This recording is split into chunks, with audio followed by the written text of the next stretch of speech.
मैं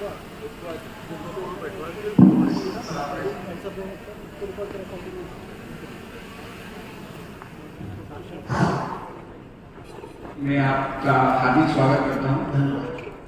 आज आपने मोटिवेशन स्पीच दिया, उसमें एक बहुत बड़ी युक्ति दिया। जिस तरह से शतरंज के गेम में वजीर का महत्व है, हमारे संस्कार, हमारे वजूद में जमीर का महत्व है, तो इन सभी वजूदों को आज का मॉडर्न कल्चर ये चीज भूलते जा रहा है। तो इससे मोटिवेशनल स्पीच के साथ साथ आप क्या अपने बारे में या अपने उस चीज को सुझाएंगे जिससे कि आम जनता को, नए आने वाले जनरेशन को ये चीज कभी ना भूलें, वैसा आप क्या मैसेज देना चाहेंगे? यंग जनरेशन के ऊपर एक बहुत बड़ी रिस्पॉन्सिबिलिटी ये भी है कि हमारे भारत की जो संस्कृति है, जो कल्चर है, वो एक बहुत महान कल्चर है। इसको सजो के रखना आप सबकी जिम्मेदारी है। इसमें यंग जनरेशन को खुद से इनिशिएट लेने की जरूरत है कि आप भारत जैसे महान कल्चर को, काव्य, यूनान, मिस्र, रोमा सब लूट गए जहां से, लेकिन मगर है बाकी नामो निशा हमारा। कुछ बात है कि हस्ती मिटती नहीं हमारी, सदियों रहा है दुश्मन दौरे का हमारा। उस संस्कृति धरोहर को अगर छोड़ के आप वेस्टर्न कल्चर को करेंगे तो एक अपने आप में भी एक मोरल रिस्पॉन्सिबिलिटी आप यूथ का है। आप खुद से इतना महान बनिए कि आपकी संस्कृति को दूसरे देश के लोग कॉपी करें, न कि दूसरे देश की पिछलकू बन के रहना है। तो आप ऐसा कामयाब बनिए कि आपको लोग देखकर आप पे चाहकर आपके कल्चर को कॉपी करें। तो कल्चर, अपना कल्चर अगर दूसरे को कॉपी करना चाहते, आप चाहते हैं कि कोई आपका कल्चर फॉलो करे, तो पहले आप सबको कामयाब होना पड़ेगा और मिसाल बनना पड़ेगा दूसरों के लिए। तो ये यूथ के लिए मोरल रिस्पॉन्सिबिलिटी है कि आप इतने सक्सेस होइए कि यूएस और वेस्टर्न कल्चर को आप लोग को देख के फॉलो करें। बहुत बहुत धन्यवाद सर। लेकिन इसमें एक बार जानकारी देना चाहता हूँ कि बीइंग ए फैकल्टी, हमारे इस विश्वविद्यालय में जितने सारे कोर्सेज हैं उसमें कॉमनली देखा जाए 70% ह्यूमन एथिक्स को पाठ्यक्रम में डाला गया है।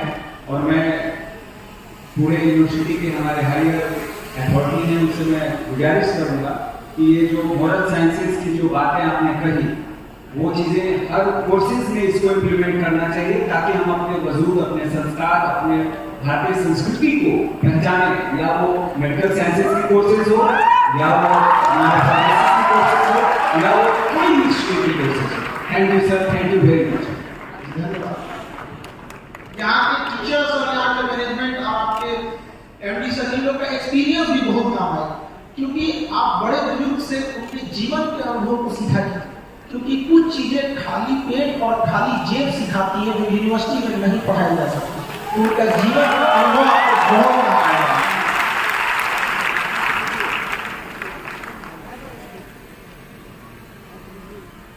एनीवन?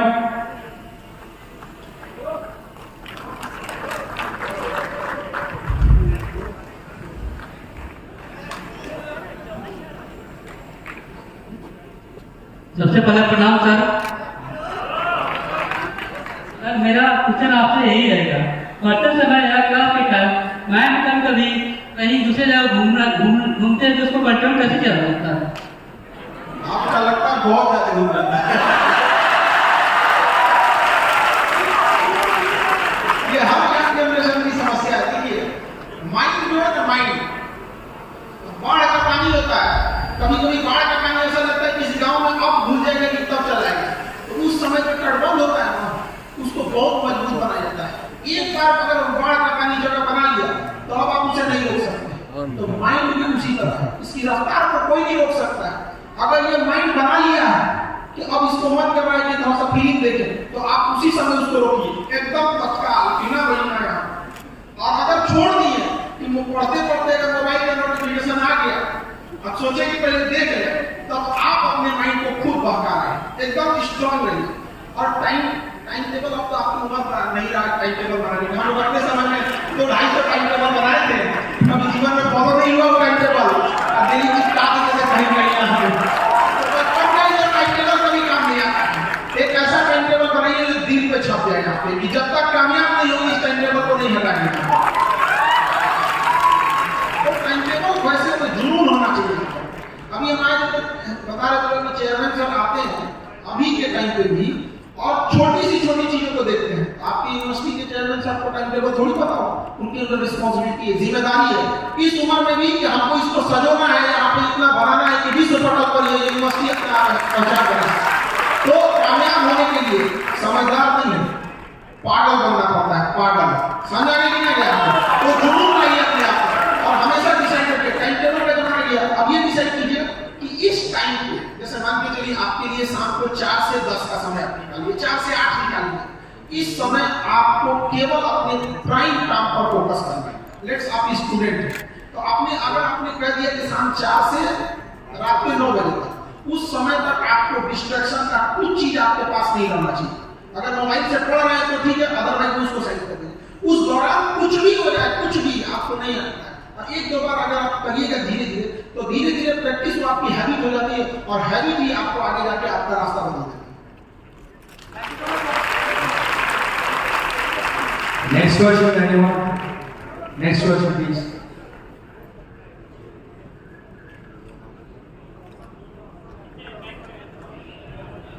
सर मैं डॉक्टर महेंद्र, मैं पटन पाटिल जिला विश्वविद्यालय से हुआ है और वर्तमान में मैं वाणिज्य संकाय में सहायक छात्र हूँ। और वटवृक्ष की छाया हमारे बिहार में पूरी तरह से बोल चुकी, हमारे चेयरमैन सर भी इलाहाबाद विश्वविद्यालय से प्रशिक्षक छात्र ग्रहण किए। सर मेरा प्रश्न है कि भारत के विकास में जो हमारी क्षेत्रीय भाषाएं हैं, रीजनल लैंग्वेज है, इसकी क्या महत्ता हो सकती है? क्योंकि आज भी हिंदी माध्यम और अंग्रेजी को लेकर काफ़ी उहापोह मचा रहता है। तो सर थोड़ा इस पर आप अगर कुछ बताएंगे तो हमारी हिंदी माध्यम वाले छात्रों को भी काफ़ी ऊर्जा मिलेगी, काफ़ी सब उत्सुक हैं वो भी सुनने के लिए। शिक्षक है तो आपका सवाल भी गंभीर होगा, लाजमी था। आपने बड़ा जायज सवाल उठाया कि रीजनल लैंग्वेज या जैसे हिंदी का क्या महत्व है। तो एक तो हम आपको बता दें कि मेरे जीवन का सबसे अच्छा डिसीजन था, पढ़िए, मेरे जीवन का सबसे अच्छा डिसीजन था कि हम इंग्लिश मीडियम छोड़ दिए थे। याद रखना, हमें आज भी अपने क्लास 5 के इंग्लिश के सोशल स्टडीज के क्वेश्चन से याद है, मतलब कुछ तो नहीं याद हो सकते, एक आध क्वेश्चन जो ये बताता है कि हम कितने शिद्दत से उसको रटे थे। पता ही नहीं था पढ़ क्या रहे हैं यहाँ पे। तो उस प्राइज का क्या कर लेंगे जो हमको एक सर्टिफिकेट देगा, क्योंकि एक कागज के सर्टिफिकेट के भरोसे तो हम इस दुनिया में आए नहीं थे, आए थे तो खाली हाथ पे। तो कभी ये नहीं होना चाहिए कि भाषा बाधा बननी चाहिए। तो रीजनल लैंग्वेज को हम लोगों ने जरूरत से ज्यादा बढ़ा दिया, क्योंकि अक्सर देखते हैं जो लोग सक्सेसफुल हो जाते हैं ना, वो हिंदी भोजपुरी इस सब से कतराने लगते हैं। हम आज भी भोजपुरी बोल देते हैं, मंच से बोल देते हैं। शुरुआत में जब लॉकडाउन लगा था तो हमको ऑनलाइन पढ़ाना पड़ा। तो ऑनलाइन जो पहले से पढ़ाने वाले लोग थे, दिल्ली वाले लोग, सूट वाले, वो लोग कहने लगे कि भाषा थोड़ी हिंदी होनी चाहिए, होनी चाहिए। हम कहते होगा हम लोग ठेठ बिहारी लोग भोजपुरी को बोलेंगे, भोजपुरी बोल लेगा तो जीवन में कब होगा दिल से भोजपुरी ना निकली, जो हम पूरी आराम से भोजपुरी हुई। भाषा कभी बाधा नहीं करती, लेकिन होता क्या है कि लोग अपने आप को जो थोड़ा सा ऊपर उठ जाते हैं तो अपने आप को दिखाने के लिए ना हम अंग्रेजी वाले बोलते हैं। अभी भी जहाँ मंच पर जाता है हमसे सवाल भी अंग्रेजी में पूछा जाता है तो हम उसका जवाब भी हिंदी देते हैं। ऐसा नहीं कि हम अंग्रेजी नहीं बोल सकते, हिंदी में ही देते हैं। और दूसरा बात है शिक्षा। शिक्षक का जो कर्तव्य होता है वो पढ़ाने से कहीं जाके समझाने पर होना चाहिए। पढ़ने के लिए तो खुद से पढ़ सकता है, दोस्त भी पढ़ा सकता है। तो ये चीज समझना चाहिए कि शिक्षक का कर्तव्य है उसको समझाने में। अगर कोई लड़का क्लास में नहीं आया है और उसके बाद फेल हो जाता है तो उस लड़के की गलती है। क्लास में बैठ के फेल हो गया तो उसकी गलती है, टीचर की, ये उसकी भी रिस्पॉन्सिबिलिटी है। हमारे हिसाब से तो जिस तरह कोई लड़का फेल होता है उस लड़के से सवाल पूछा जाता है, एक बार टीचर से भी सवाल होना चाहिए, क्या किए थे आप एक साल में, दोनों से होना चाहिए। नेक्स्ट क्वेश्चन है आईपीएल वगैरह भोजपुरी भाषा, देखिए भोजपुरी भाषा बहुत मीठी भाषा है। थोड़ा इधर के समय में जो भोजपुरी में थोड़ी सी फिल्मों या संगीत में जो भोजपुरी को डीरेल किया जा रहा है, बस अगर उसको छोड़ देंगे तो भोजपुरी में तो कोई दिक्कत नहीं है। तो अभी भी हम तो शान से करते हैं, भोजपुरी बोलते हैं।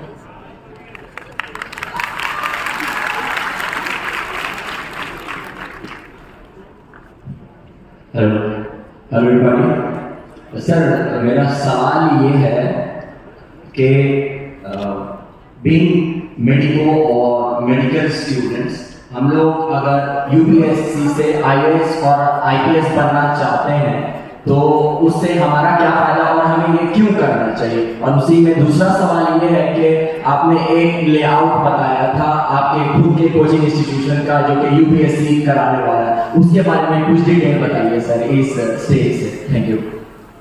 आप सीरियस है पढ़ने में, अच्छी बात है। देखिए, मेडिकल प्रोफेशन अपने आप में बहुत बड़ा प्रोफेशन है, क्योंकि इसकी अहमियत डॉक्टरों की तब लगती है जब घर में कोई बीमार पड़ता है, मतलब यहाँ पे उस समय लगता है कि यही भगवान है। तो देखिए, आप लोग यहाँ तक पहुंचे हैं, ये इस बात का संकेत है कि आप पढ़ने में अच्छे रहे हैं। तो जो लड़के बड़े इंस्टीट्यूट में जाते हैं, वो जो ये पहले से पता चलता है कि ये पढ़ने में एकेडमिक रूप से अच्छे रहे हैं। जब ये लड़के यूपीएससी के लिए तैयारी करने जाते हैं या फिर किसी स्टेट पीसीएस की तैयारी करने जाते हैं, तो एवरेज लड़कों से थोड़ा इनका स्टैंडर्ड ऊपर होता है, जिसका बेनिफिट आप लोग को मिलता है। तो इस जो ये माहौल मिल रहा है आपको इस यूनिवर्सिटी के अंदर, जो पढ़ने का जो माहौल दिया गया है, जो एक डिसिप्लिन दिया गया है, ये आपके स्टूडेंट के वहां पे काम आएगा। और यूपीएससी में क्या है कि यूपीएससी आज के समय में और टफ हो गया है, क्योंकि पहले जिसकी फीस यूपीएससी की 2-2.5 लाख हुआ करती थी, अब हमने उसकी फीस की 7.5 लाख। तो इतना तो दिमाग में बैठा के रखिएगा कि कंपटीशन और टफ होगा, क्योंकि वो लड़के हम पहले कोचिंग वगैरह नहीं कर पाते थे, अब वो भी करेंगे। अब रही बात यूपीएससी की या किसी भी एग्जाम की, स्टूडेंट के लिए हम सबसे पहले बोलते हैं कि आप ज्यादा ओवर थिंकिंग छोड़िए। अगर आपको तैरना है तो आप सिलेबस देखिएगा तैरने का, एंगल देखिएगा कितना एंगल पे तैरना, मेटा केन देखिएगा तैरने के लिए क्या चाहिए, आर्किमिडीज का थ्योरी पढ़िएगा। आपको पानी में उतरना पड़ेगा, थ्योरी रहे चाहे नहीं रहे, समझा ना? उसी तरह यूपीएससी हो या आपका मेडिकल हो, ये प्लानिंग से नहीं होगा, इसमें उतरना पड़ेगा, ठोकर खाइएगा, ठोकर खा के सीखिएगा। और बहुत मुश्किल है उस शख्स को गिराना जिसे चलना ठोकरों ने सिखाया। लग जाइए आज से ही अपने लक्ष्य को, अब धीरे धीरे निरंतरता सीखते जाएंगे। एक समय आएगा जब आपको खुद से क्या होगा, अनुभव होगा कि आप कुछ गलत कर रहे थे। हो सकता है कि आप एक बार फेल हो, अगली बार से घबराना नहीं है, क्योंकि कोई विद्यार्थी अगर एक बार फेल होता है तो जब वो दोबारा शुरू करता है तो उसे शुरुआत से नहीं बल्कि अनुभव के साथ शुरुआत करनी होती है। तो घबराइएगा नहीं, मेरी बेस्ट मैसेज है आपके साथ। आने वाले समय में हम आपको देखें एक अधिकारी बनते हुए। Next question please.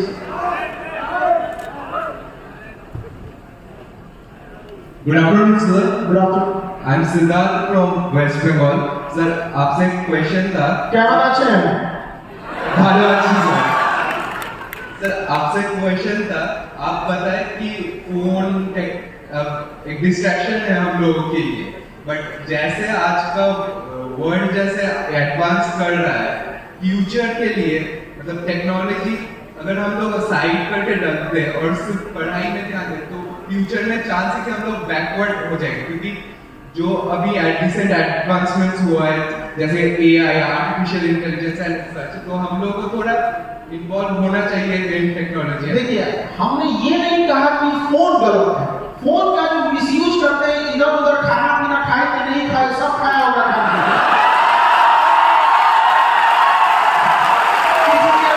पूछने से कोई आप भूखे नहीं रह रहा है, सब खा लिया मिसयूज नहीं करना फोन का। फोन तो बहुत जरूरी चीज है यहाँ पे। देखिए, पानी में गिरने से किसी की मौत नहीं होती है, मरता वही है जिसे तैरने नहीं आता है। तो पानी का दोष नहीं है, आप तैरना नहीं जानते हैं, दोष इसका है। तो मोबाइल का दोष नहीं है, आप मिसयूज कर रहे हैं, ये उसका दोष है। आप उसका यूज कीजिए, आगे बढ़ जाइए, यहाँ पे बहुत अच्छा चीज है। आप मोबाइल में तो बोलते रहेंगे, ठीक है? मिसयूज नहीं होना चाहिए उसका। नोटिफिकेशन वगैरह सब साइलेंट किया कीजिए ताकि दिक्कत ना हो। हम आपकी समस्याओं को समझ सकते हैं, क्योंकि ना पहले क्या था, एक टीचर और स्टूडेंट के बीच में अगर जनरेशन गैप बहुत ज्यादा हो जाता है ना, 30-40 साल का अंतर हो जाता है, तो थोड़ा सा ना वो माइंडसेट को मैच करने में दिक्कत आती है। लेकिन हमको ये दिक्कत नहीं आती है। आप जिस रास्ते से गुजर रहे हैं उसके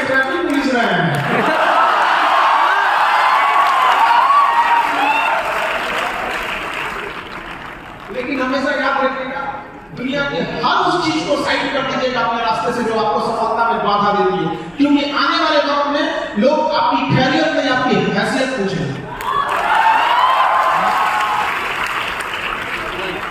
नेक्स्ट क्वेश्चन दिस साइड जय हिंद। जय हिंद। कैसे भाषा एकदम बढ़िया बनी।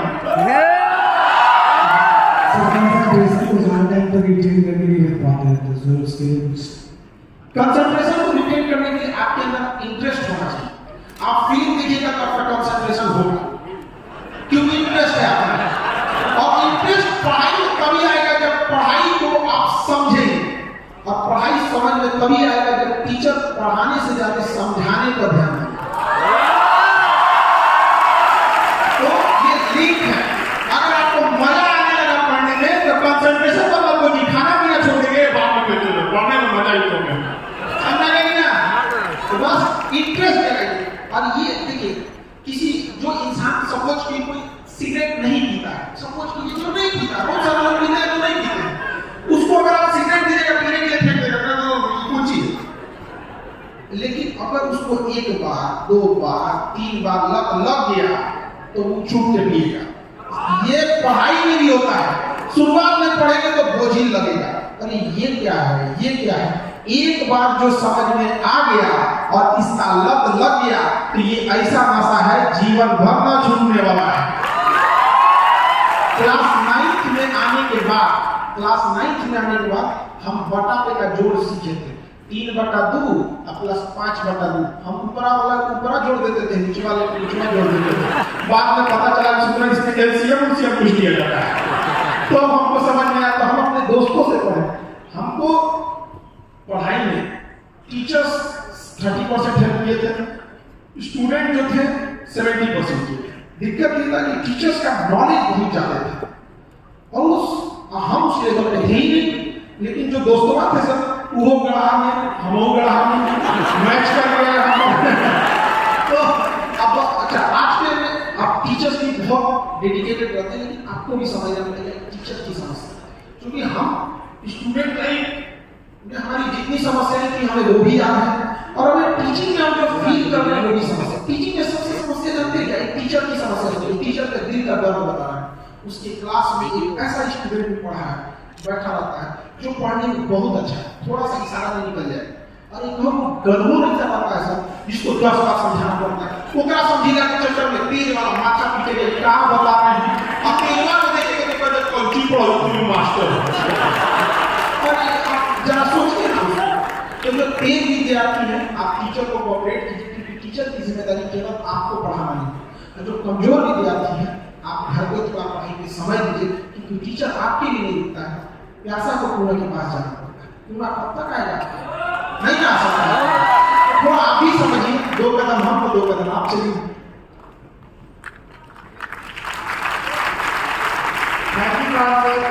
आपके आने के हमारे टेस्ट में 4 चांद लग गए और अब हम आंसर को रिसीव करेंगे।